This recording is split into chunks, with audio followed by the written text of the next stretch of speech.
Bonjour et bienvenue dans Laissez parler les huîtres. On se retrouve pour un nouvel épisode des cabanes des créateurs. Et dans celui-ci, je vais vous proposer de rencontrer Bernard. Bernard qui est également un des précurseurs des cabanes de créateurs du château d'Oléron. Comme Jean-Michel que vous avez pu découvrir dans l'épisode précédent et sa cabane Alix. Et tout de suite, je vous propose de découvrir Bernard, son art et sa belle philosophie de vie. Moi, je suis un être humain normal qui va au bout de sa passion. Voilà, c'est tout. Ça résume une vie. C'est quoi ta passion ? La peinture. Ah, mais la peinture comment ? J'étais pas très bon à l'école, donc j'ai fait peinture. La peinture, c'est des émotions.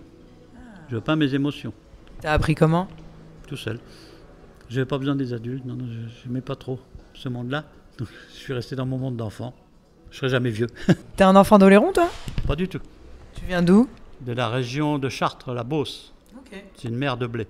Et tu t'es retrouvé ici à Oléron parce que les cabanes de créateurs ? Par choix, ouais. Par choix du lieu, de l'endroit. Je trouve que c'est paradisiaque, la Charente-Maritime, surtout en bord de mer. Et là, comment tu t'es retrouvé ici à être peintre dans une cabane ici au château ? J'étais peintre avant, mais puis j'ai voulu recommencer à zéro, ici, en Charente-Maritime. Okay. Je ne savais pas où au départ.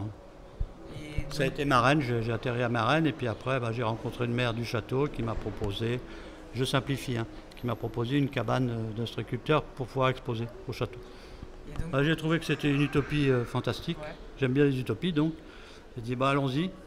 Au début ça a toujours été joyeux si tu veux, mais bon, il a fallu un petit peu organiser le truc, racheter les cabanes, ça à la mairie, ça s'en est très bien occupé. Et à l'époque, il y avait Jean-Michel, là, oui, et on était deux. Et après, on a recruté des jeunes gens de 18-19 ans, okay. Des peintres au départ, après c'est céramistes, mais des gens très jeunes qui ont une opportunité de pouvoir vivre de leur passion. Voilà. Moi, c'était céramique, c'était vitrail, un petit peu tous les métiers d'art, si tu veux.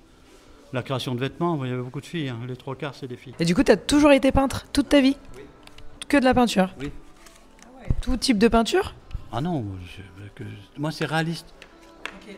J'ai une émotion, je la vois, j'essaie de me la transmettre à moi en peinture et puis partager avec les autres. Mais les gens ressentent bien. Moi ce qui me plaît, c'est la qualité du travail, c'est je sais ce que je fais. Je fais ce que j'aime. Bon, je force pas les gens à aimer ce que tu fais. Tu écris une chanson, ça va pas plaire à tout le monde. Toi, tant que ça te plaît, c'est ça le principal. C'est ça, ouais, puis de dire aux gens, voilà, c'est une émotion, et les gens, ils le ressentent comme ça. Il y a des gens, ça arrive rarement, il y a des enfants ça les percute bien, parce qu'ils sentent quelque chose de vrai, tu vois. C'est pas de la peinture, on peut peindre ce qu'on veut, mais s'il y a une émotion à envoyer, si elle est reçue, moi, c'est ça qui me touche le plus. Et tu utilises quoi comme technique pour peindre ? C'est l'huile et l'aquarelle, c'est tout. Deux techniques différentes, mais bon. J'aime bien. Tu préfères laquelle, toi ? J'ai pas de préférence. Okay. Et tu mélanges les deux, des fois, ça se fait ou pas ? Non, on peut tout faire. Okay. En peinture, tu peux peindre avec les doigts, avec les pieds. Ouais. Et toi, c'est quoi le truc le plus fou que t'aies fait en peinture ? À part sortir du cadre ? Non, avec du sable, n'importe quoi. T'as fait avec du sable déjà ? Du sable, de la sueur de bois, ouais. Tu fais plein d'essais pour voir ce que ça peut donner, toi. Okay. Bon, après, faut que ce soit fiable dans le temps, toi. Ouais. Tu fais pas n'importe quoi avec n'importe quoi. Moi, je suis pas très technique, moi. Je veux que les histoires soient des histoires d'amour, donc ça passe pas toujours. Bref, ça devient un peu technique et ça me dépasse un peu. Je comprends. Et comment, c'est quoi ta technique, du coup, pour ramener de l'amour dans ce que tu peins ? C'est l'attitude, c'est des coups de cœur. J'ai pas de matériel de peinture, je peins avec le cœur, donc ça passe. Avec le cœur, mais c'est pour ça que ton pull est tout sale, en fait. C'est ça. Tout ce que je fais, les êtres humains devraient faire ça avec le cœur. Moi, il y a quelque chose que j'ai adoré ici dans ta cabane, c'est les tableaux où tu sors du cadre. Je trouve ça génial. Il faut sortir du cadre. Oui, mais en général, les peintres, ils sortent jamais du cadre. Il faut sortir du cadre. Dans la vie de tous les jours aussi. Comment t'as... Des fleurs, même si t'es un mec, c'est au contraire. Regarde, moi, j'ai fait un bouquet de fleurs tous les matins, à la maison et ici. Ça commence par un petit bonheur. T'additionnes mes petits bonheurs, ça fait un gros bonheur à la sortie, c'est bien. J'aime bien. Et d'où te vient tout cet amour, Bernard ? Je suis né comme ça. Je voulais tout le monde s'aime. Ça commence mal dans la cour de l'école, mais bon. T'as un reflet de la cour de l'école, t'as un reflet de ce qui t'attend. T'as les violents, t'as les gentils, j'ai choisi. J'ai choisi les lutins, moi. Est-ce qu'il y a d'autres choses que tu voulais nous partager sur ton travail, Bernard? Ah non, c'est pas un travail. Alors, non, pardon, je reformule. Est-ce qu'il y a d'autres choses que tu voudrais nous partager sur ton bonheur, Bernard? Je voudrais que tous les gens s'organisent leur bonheur à eux. C'est quoi ta recette pour toi, pour le dire à tous ces gens? Tout seul dans ton histoire, il faut qu'elle soit belle, c'est tout. Hein? Comment on la rend belle? T'évites les grumeaux. Moi, j'ai viré la télé, la radio.